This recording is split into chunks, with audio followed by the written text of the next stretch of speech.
Hello, good morning. Happy Wednesday. Hopefully everyone's doing great. 3/4 of the way through January. I was doing some returns analysis because that's what you do in January. And that was fun.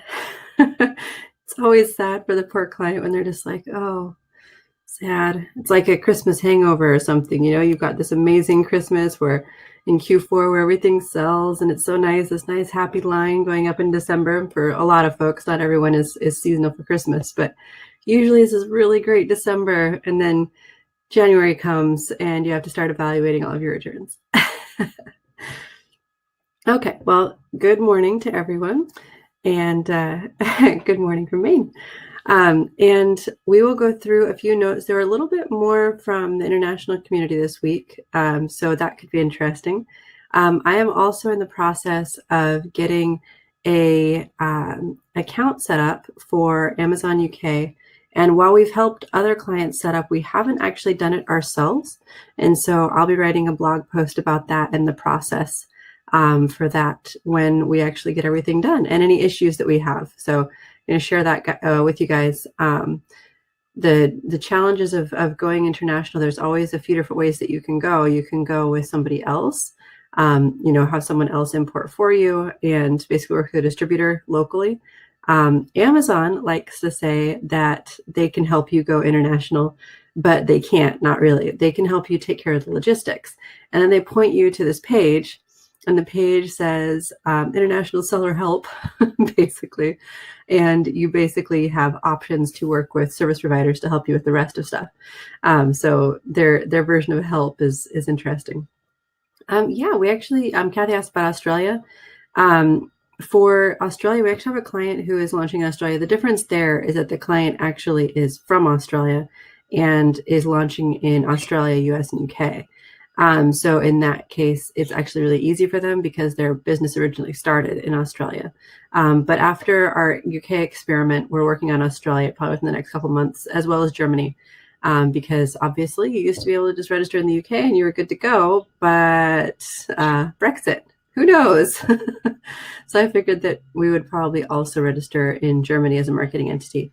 And then, of course, the best approach for taxes is to go to Luxembourg, but unless you're fairly big, don't bother. Okay, so let's get started with the question from Tracy.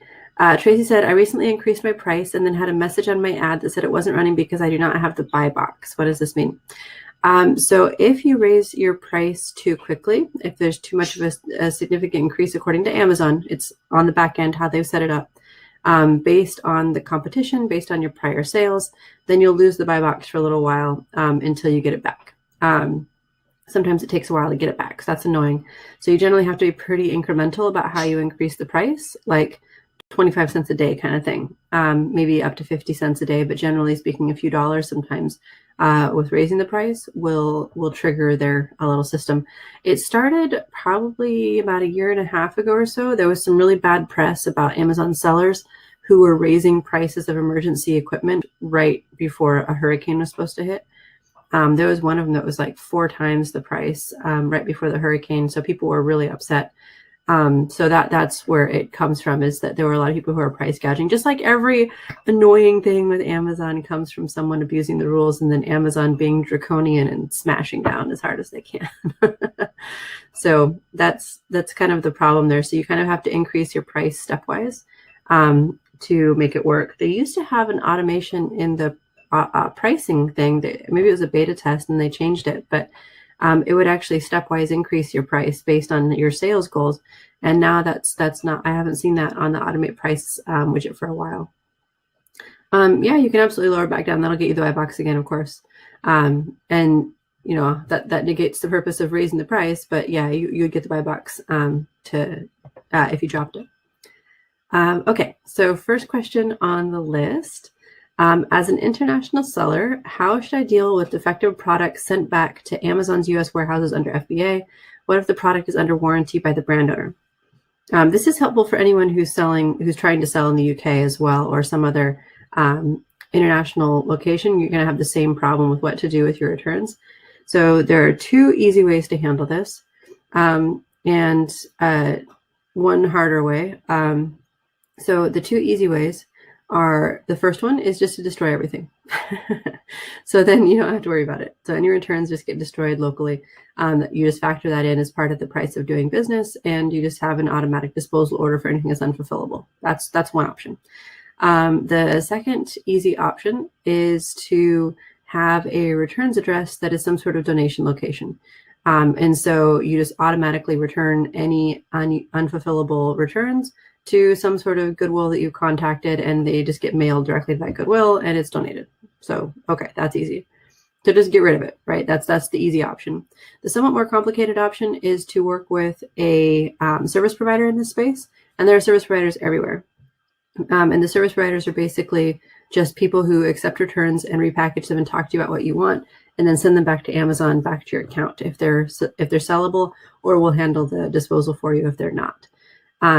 So if the product is under warranty by the brand owner, you sometimes have the option to return it directly to them, and you can set up a removal order from Amazon and ship it directly to the brand owner. So it depends on your situation, of course. If you're the brand owner, then you need to figure out a solution. But if it's somebody else, then you can always just return it directly from Amazon to the brand owner.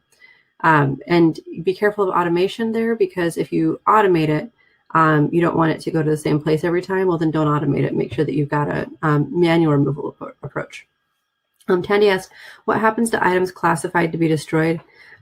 So it depends on the fulfillment center. Some of them have trash compactors, and so the items will literally go right into the trash and be compacted for pickup. Some of the fulfillment centers don't have those machines, and so what they would do is they'd just put it in dumpsters. And we actually did an audit a few years back to see what they were doing, because I was doing the audit for recalled inventory. Because with recalled food, at least, you're supposed to destroy the food. It's not supposed to ever get to a point where it can be eaten by any other human. And so you're supposed to basically cover it in bleach. Have you ever heard of those, horrific stories about, little Girl Scouts or whatever who like made their own brownies on the side of the road, and the food inspector pulls over and covers it all in bleach or whatever? That's not because they're being horrible. It's actually protocol with food that hasn't been inspected or doesn't pass inspection or has been recalled, because it's not supposed to be consumed by humans. Like, you're supposed to render it unusable. And we had a problem because they were just putting things in the garbage cans, the bins outside. And they're like, oh yeah, we had some dumpster divers the other day. So that's problematic. Fairly rare. Most of the FCs do have proper trash compactors, but that's normally what happens is they go into the trash compactor. Some of them just literally get carried outside to the garbage, which hopefully doesn't happen too often. Updates on available display ads. No, I don't. The same clients who had display ads still have display ads. Thanks for the question, Lee. No one else has gotten them since, so they must still be in beta. So the good thing is, for the clients that we're testing them with, they're at around 50-60%, which is way better than Google's display ads. Like, far better. Google's display ads are basically like, here's my money, let me give it to you. Okay. Second question is, about a year and a half ago, Amazon announced a program to purchase a seller's FBA inventory and help them get a product quicker into other markets like China, India, Australia, Mexico, etc. What are your thoughts on this as a growth opportunity? So I am cautious about any of these programs that Amazon offers. Oh, thank you, Lee. I appreciate that. Lee said the class is great. Yay.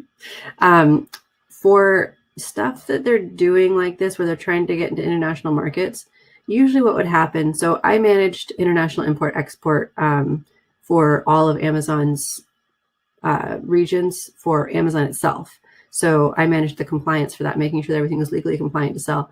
And yeah, so that's difficult, actually. And so a lot of the programs that FBA created, basically all of the contract language, all of the agreements that you sign, basically make you fully liable for everything. And they don't tell you what you're liable for, because then they could be held liable if they miss something. So it's basically like, hey, you're liable for everything, have fun, which I find really irresponsible. So the biggest concern that I have around that is, if you're trying to get something into one of those markets, you need to know what can go wrong. You need to know what can happen to your inventory. And you need to know what will happen if your products are recalled there, or if your products are subject to some sort of lawsuit or government inquiry. you should know that before going in. So I am not a big fan of doing this unless you're very confident about where you're going and what the requirements are there. We're actually working with a client, one of our first clients. One of the reasons why we're trying to go into the UK is so that we can support clients better with distribution in the UK. And one of our first clients is actually going to be in clothing. And we happen to know exactly what the requirements are for clothing because we did imports into Europe, and both Leo and myself worked on that team. And so we feel completely 100% confident about what we're doing there. Now, if we were trying to import, say, supplements, I would be a lot more cautious. And in fact, I'm not even sure if we have the right permits to do that. So you have to be really careful about what you're doing and which products you're trying to bring into those countries, because they could get stuck in customs. Then your product is stuck and Amazon will try to get their money back in some way. And I'm cautious about that kind of growth. Overall, if you're doing it yourself, then you have a lot more control over each of the steps because you'll get stuck on them rather than Amazon getting stuck on them and you being surprised.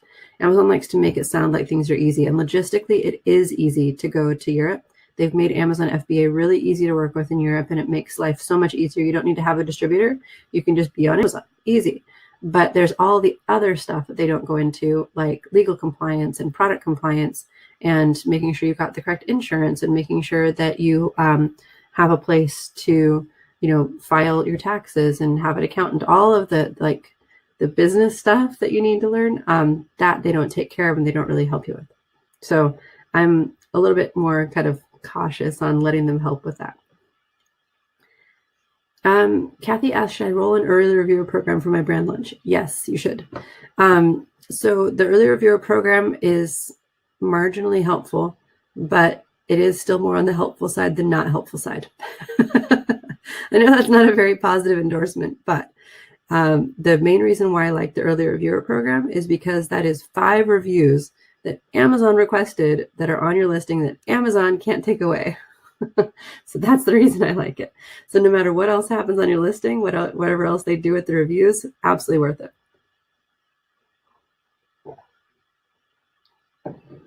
Mike asks, what is Amazon's rule for a buyer to be considered abusive? How many times does a customer have to return repeatedly for the same product to be considered abusive? So we can report the customer to Amazon. If a customer returns empty boxes, when can we report it? After 2 times? No, you can report it after the first time. In fact, you should. But they don't generally take action on the customer until you have reached, not until you have reached, but until the customer has reached a specific threshold. Now, I don't remember the exact threshold, but it was something like over half of their products need to be returned. Like it was a pretty significant threshold before there's an investigation launched and their account's shut down. We actually used to have a couple of folks who would come to us and say, my customer's account's been shut down. Can you help? And I'd always be like, no, because whenever Amazon actually shuts down a customer account, they're pretty darn confident about it. It's not like the seller side where, it's used as a method of coercion and getting you in line. On the customer side, they are so careful about what they do. They're so slow about what they do, and they let people abuse lots of stuff before they take them down. But they do. So report it from the beginning, and Amazon basically keeps records of that. So don't worry, at some point they will get shut off. Right now, if they're still up, that means that they just haven't hit that threshold yet.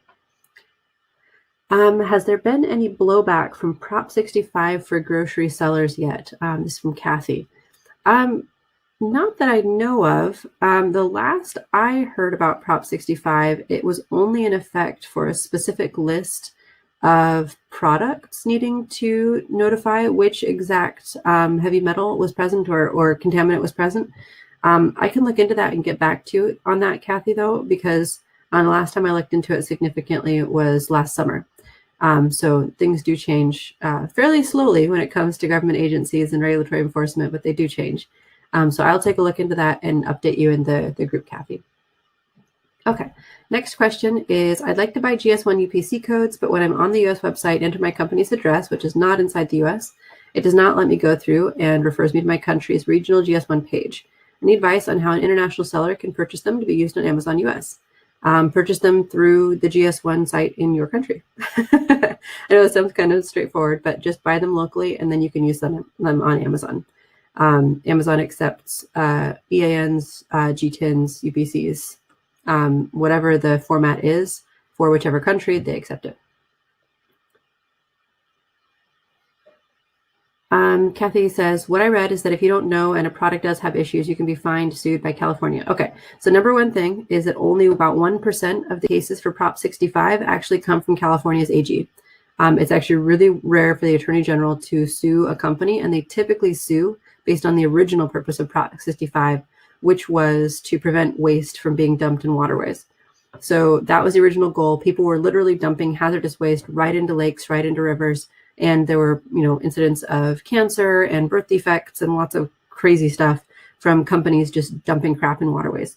So it was a really important measure and really helped protect the citizens of California from contaminants in their drinking water, which California doesn't have a lot of anyway. So being that half of it's a desert, don't get me started on California, especially Southern California and water. But the way that typically Prop 65 is enforced, over 99% of the cases, is through what are called, basically, I call them trolls, but they're mostly just called civil lawsuits, and those are brought by individual law firms. And so it's not even class action. They usually just want to sue you for anywhere between $10,000 to $20,000, and the goal is to get you to settle. And so for their efforts, they usually get between 15 and 20K per case, and then that gives them plenty of money to pay for what they're regularly doing, which is they go into stores, they buy things on Amazon, they test it. So that helps to pay for the testing cost. There's literally law firms that have bought testing equipment just so they can test for lead and test for phthalates. It's pretty impressive. They've got a whole system there. So that's what typically happens. And usually it's a concern for people who are in store. And then what they'll do is they'll find anything that's in store, and then they'll go and they'll send a notice to Amazon for anything that they find that's in store that's also on Amazon. They often don't buy so much from Amazon because that's a little bit more difficult. The easier thing to do is actually just walk in the store, just like the scanner monkey folks, where you scan it in the store. You can use, there's handheld devices now where you can do this. You can literally walk into a store and just start scanning them for lead. And then what you do is you sue everyone. You don't even have to buy it. You just sue everyone. So typically they don't buy on Amazon. So if you are only on Amazon, you typically don't have to worry as much about Prop 65. It's just not as likely unless a competitor tries to find that as a clever way to go after you. But typically you can settle with them. The problem with fighting a Prop 65 lawsuit is that you have to prove that the amount of the contaminant in your product is not going to cause physical harm. That means that you have to do a study with basically, it's crazy how you've got to do it. Basically, you have to prove that the contaminant is not harmful rather than them proving that it is harmful. By being on the list, it's automatically deemed harmful. Then you have to do a study which can cost upwards of $100,000 that shows that it actually isn't harmful. Very few companies have actually bothered to do this. It's much easier just to settle. So it's more than lead. It's 9 pages single spaced. It's just that lead is the easiest for them to do because of the little handheld scanners. So because those are so convenient, and I think you can buy them used for $5,000 to $7,000 now. It's so easy to get into. It's typically lead they're going after. Now they're going a little bit more after phthalates and some of the other heavy metals because lead has basically been phased out for most consumer products in the United States now because of Prop 65. That's the crazy thing. It's a total ambulance chaser, completely jacked up method of trying to enforce on this stuff. And it's working. Lead is almost gone in consumer products because of people being afraid of this. So it's kind of a weird backwards success story.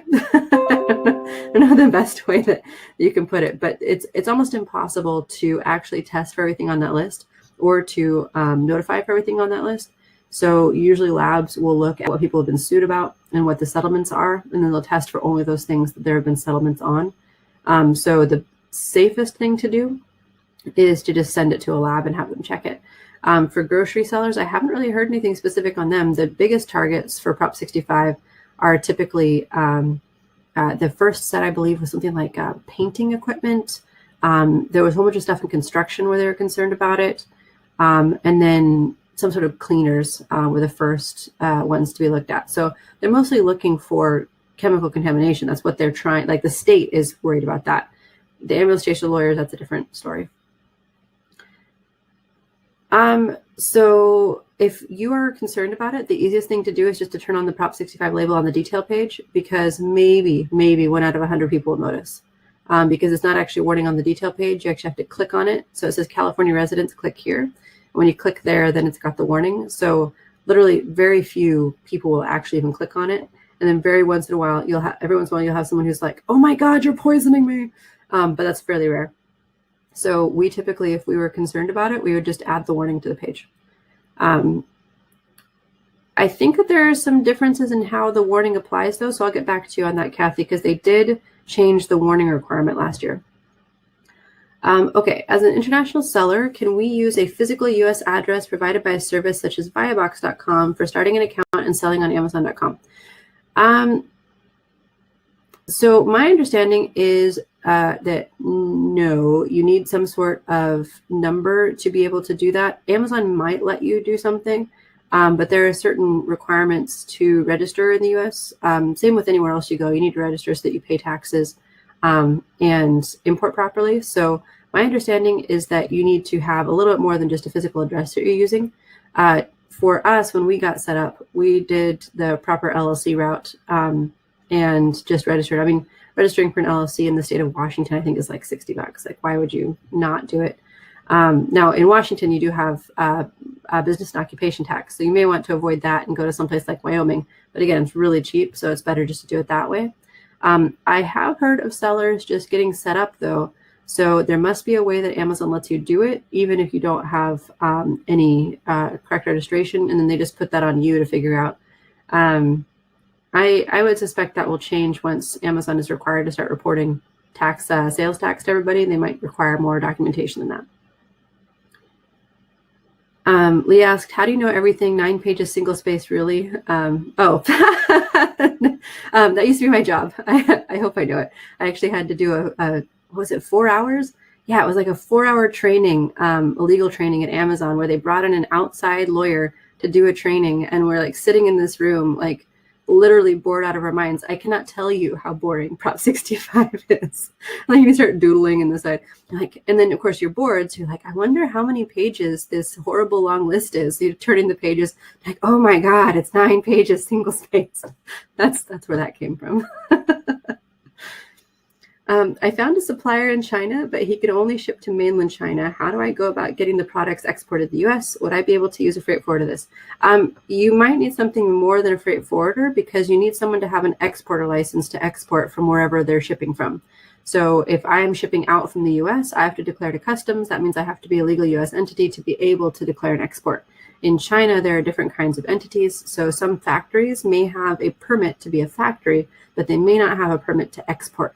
So that's where a lot of trading companies come in, where they have permits to export. And so then they can issue the export certificate to get out of China. And then you have to import it to wherever you're going. So a freight forwarder might have that. They might be willing to act as the exporter. They might not. So usually, though, the supplier will be able to give you a contact to someone who will be able to help you. But that's a pretty common problem for suppliers in China. That's the reason why they're a trading company. That's the reason why they make their markup. Because if the supplier doesn't have the export documents, then you have to figure that out.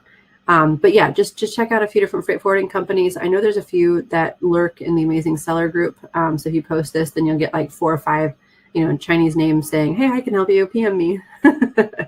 And then you can also just Google it. There's about 1 billion and one, it seems like, freight forwarders coming out of China, because all they really need to do is have the right permits, and then they can contract to carry on different ships.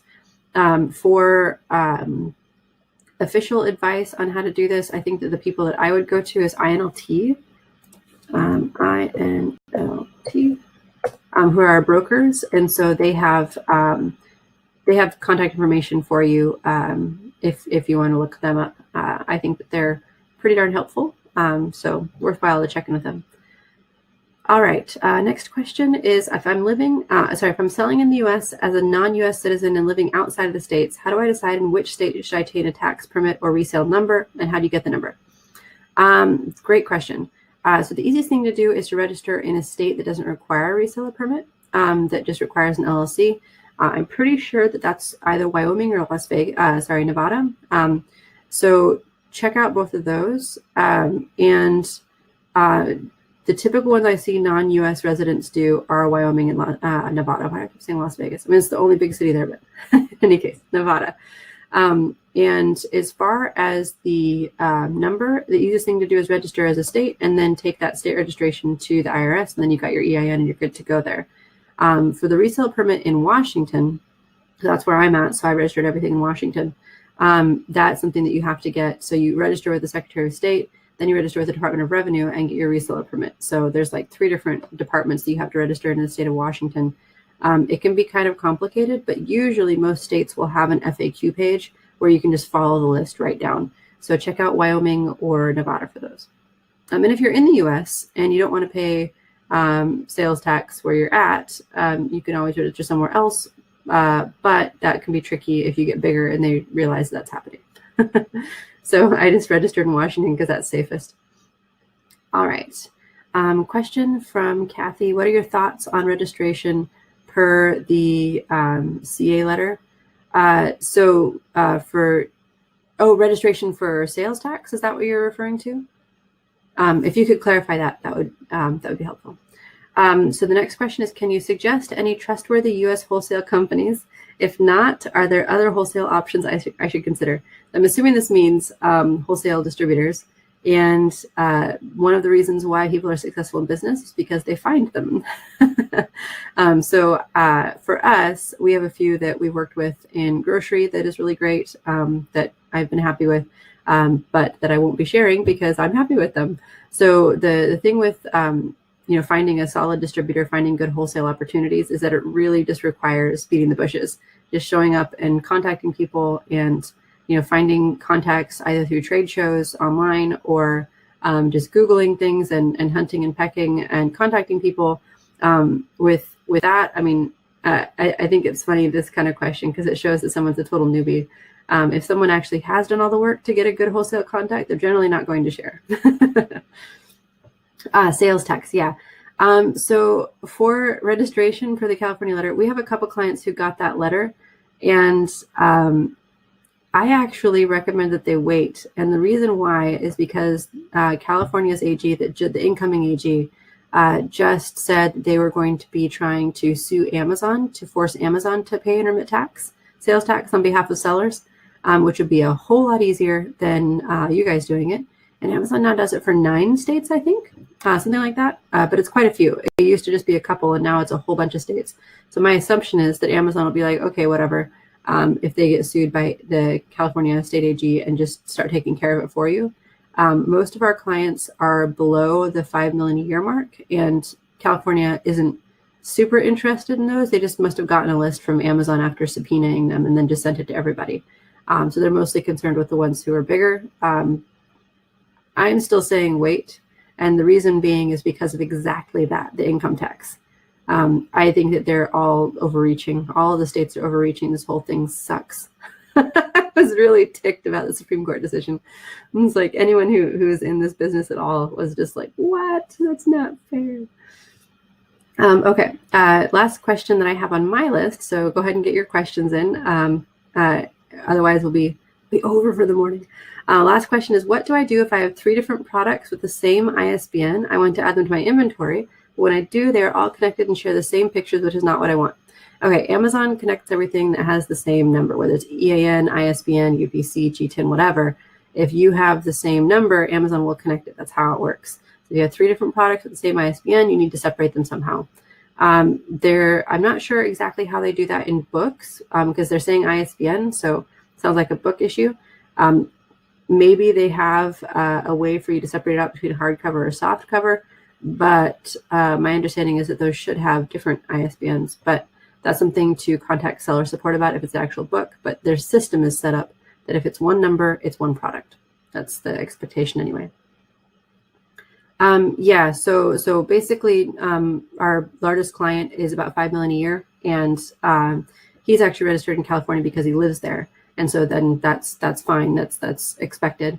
And then we have a couple who are a little bit smaller, but in the same range, and we've actually recommended that they not register at this time until they get more guidance from Amazon or from the state, but just to be prepared if they have a large sales tax burden that they need to then pay. So to be prepared for that cash-wise. But just to not do anything yet. Basically, they're banking on everyone cooperating. And I literally mean banking. If everyone cooperates, they're going to make quite a lot of money. And so that to me is very problematic. I think they're overall overreaching. The way that the Supreme Court decision was made, it was made based on South Dakota suing. And in South Dakota, 200 orders or $100,000. Yeah, I mean, that's a big presence in South Dakota because there's not even like 200 people in South Dakota. So, of course, if you have 200 orders a year in South Dakota or $100,000 in sales, then you deserve to pay sales tax in South Dakota. But that number has been used across the board for all states, and for California especially, that's completely disingenuous and not cool, because anyone who's even sort of successful will have 200 orders in California. So it's yeah. I mean, I think that even we have that many, and our account is primarily for training testing purposes in the U.S. So it's not fair. It's not right. How far back can they grab sales tax? Technically speaking, they could grab it as far back as you have ever sold. So that's technically speaking. I certainly would fight that. So you'd want to make sure that you get an appropriate lawyer. The person who can give really good feedback on this is Paul Raffleson from the Online Merchants Guild. They have a really detailed FAQ on their website, so I highly suggest taking a look at it. And it's gotten pretty long at this point because a lot of people have had these questions, but he is actually a lawyer in this space and can give you detailed legal advice. And so if you look at the FAQs, that should help a little bit. But they're also fighting on this because the way that the Supreme Court ruling came down was not helpful at all. And of course, we can't expect Congress to fix this because Congress is not doing their jobs right now. So that's just unfortunate. So that's, again, why I'm just saying, just sit it out and wait, see what happens in California. It would be nice if the federal government would organize this, because 50 states and local locations, it's just impossible for a seller to manage. Like, paying tax to one place is one thing, paying tax to 50 plus all of the local jurisdictions is just insane. I think TaxStar calculated, no, who was it? It was Paul actually who calculated that in Louisiana alone, it'd be something like 4,000 jurisdictions that you'd have to file. It was just like, what? Because every city also requires it along with counties in the state. Crazy. Yeah, so I'm very on sales tax. If you guys have any other questions, please pop those into the Facebook group as usual, put at the top there. And I will get back to Kathy on the Prop 65 piece. All right, thank you, everybody. Have a great Wednesday.